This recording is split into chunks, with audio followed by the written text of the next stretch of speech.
Design. Ako nagtrabaho para dito. Gusto nyo kayo mag-design ng susutin ko? Sa school na pinastukan ko, wala uniform eh. Kaya sakay ako lang naka-short lang, chinelas papasok, wala uniform ko eh.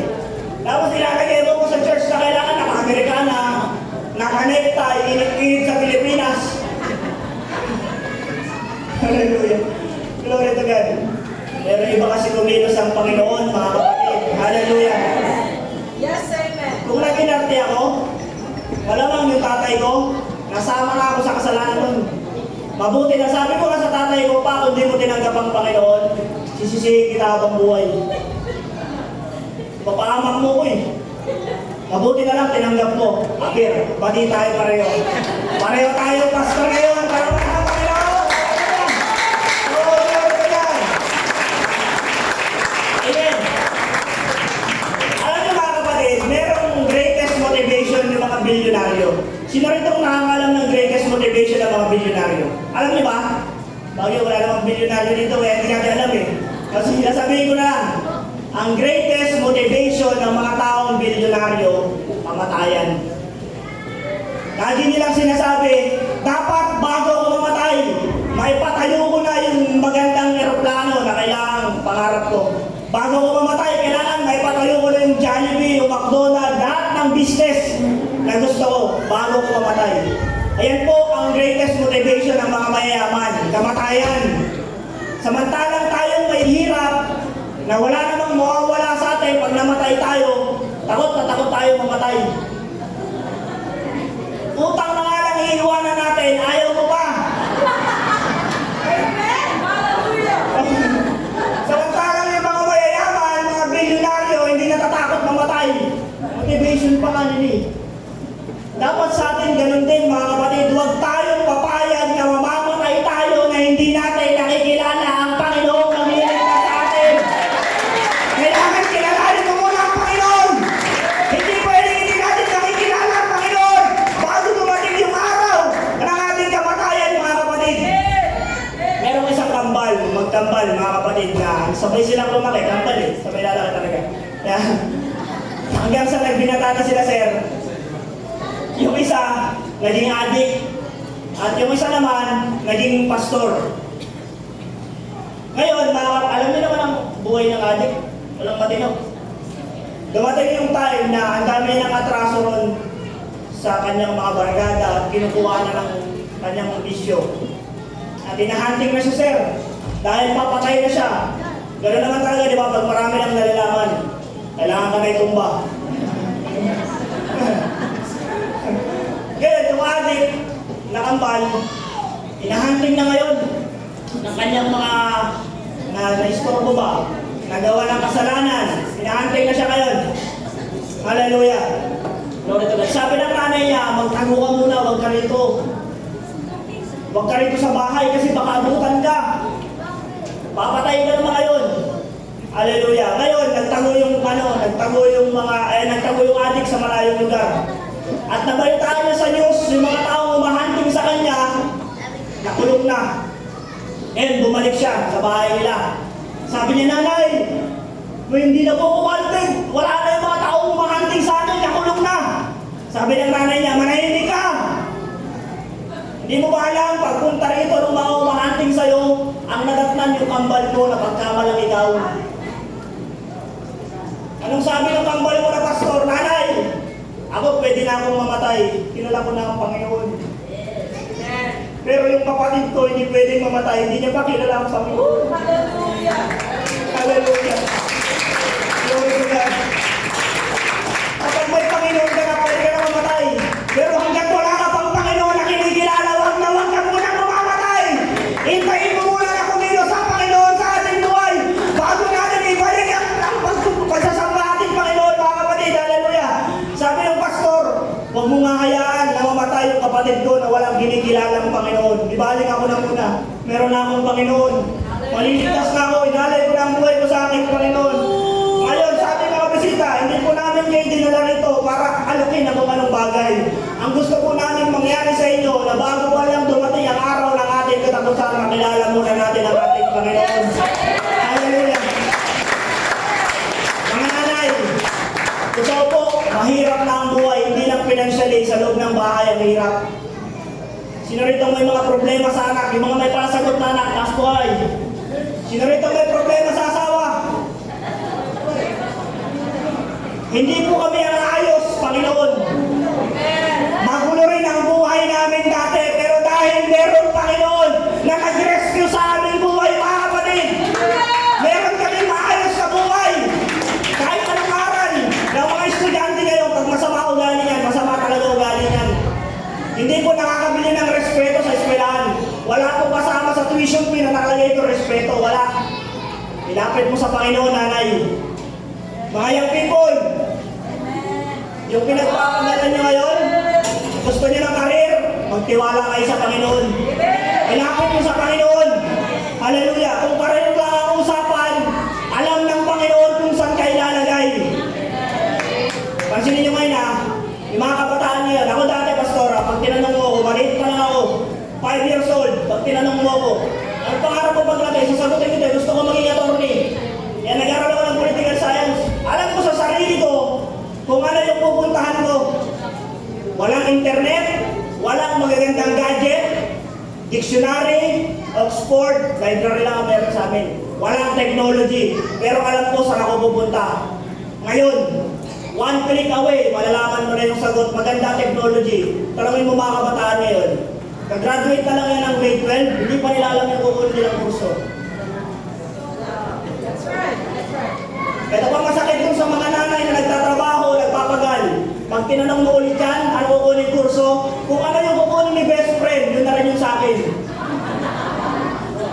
Pansinin nyo yung mga estudyante ngayon, nag-aaral na lang para mawala ng alam. Samantalang kami dati, bata pa lang kami, alam namin kung ano pupuntahan namin. Walang technology. Bakit? Kasi dati nung wala pang technology, tinuturuan kami magdasal. Tinuturuan kami magbasa ng Biblia. Tinuturuan kami lumapit sa Panginoon, mga kapatid. Ngayon, sino na rin itong nanay na nagsasabing lumapit ka sa Panginoon? Wala.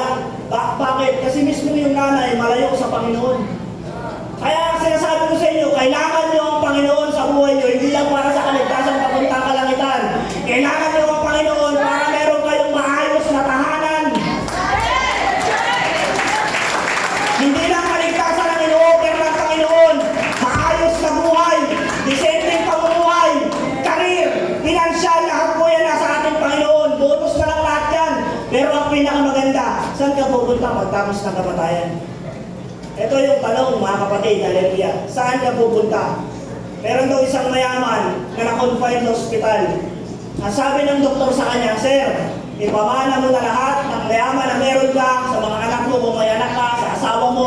Gumawa ka na ng last will and testament dahil you are 3 months to live na lang. Mayaman. Hallelujah.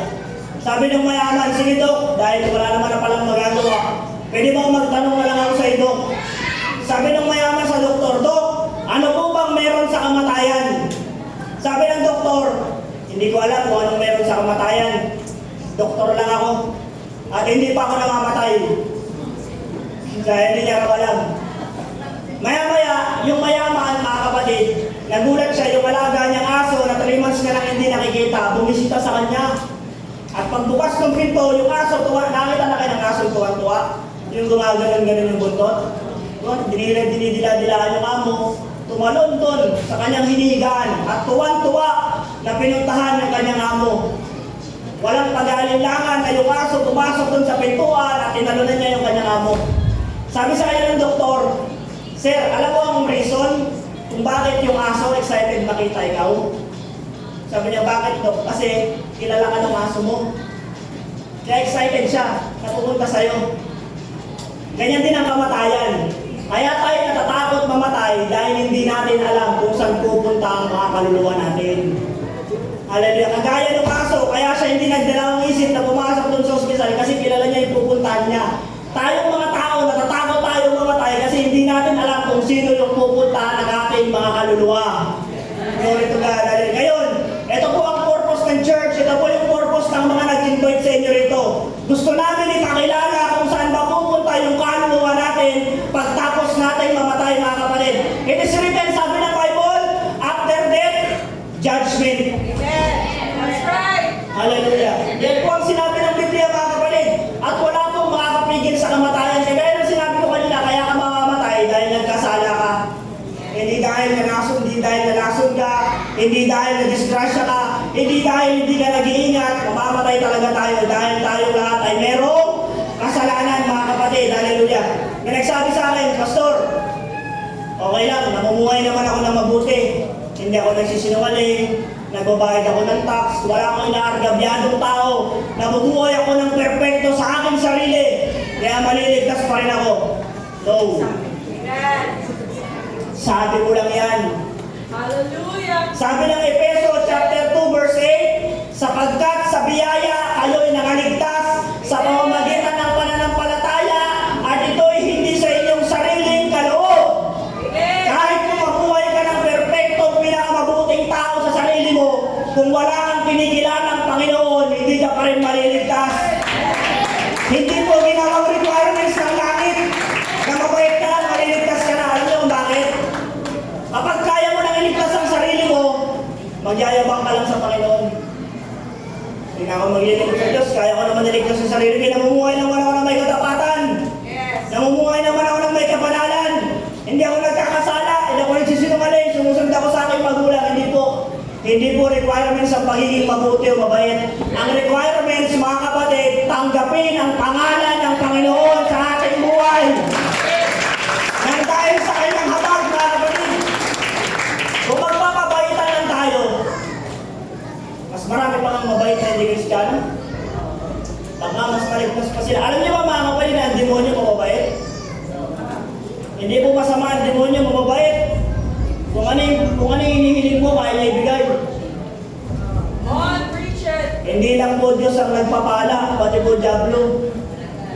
Right. Merong pulubi. Gutom na siya. Hanggang siya sa Panginoon. Sabi niya, Lord, pakainin mo naman ako, Lord. Ilang araw na akong hindi kumakain. Parang hindi dinidinig ng Panginoon yung panalangin niya. Yung demonyo nasa tabi niya lang. Sabi niya, dito binibless ng Diyos niya, oh. Hindi binibigyan ng pagkain. Pagkain lang ayaw pa i-bless ng Diyos niya. Sabi ng demonyo, ako nga magbibigay dito. Ayun, binigyan niya ng Jollibee. Bucket meal. Ang dami. Good for 1 week, sir. Wala pa namang oven yung mga street pan, no? Paano nila ulit sa araw, binili nila sa araw. Sabi nung demonyo, oh, ito pagkain. Total, hindi ka pinapakinggan ng Diyos mo. Ito na pagkain. Pagbigay ng demonyo dun sa mahirap, sabi ng mahirap, thank you, Lord! Sabi ng demonyo, oh, yan ang thank you, Lord! Ako nang bigay yan! Hindi ka na sinasagot ng Panginoon mo, di ba? Sabi ng mahirap, thank you, Lord! Sabi ng demonyo, kulit po, ako nga nagbigay yan! Hindi kumakain na yung kumakain. Pinagbamas naman siya. Ako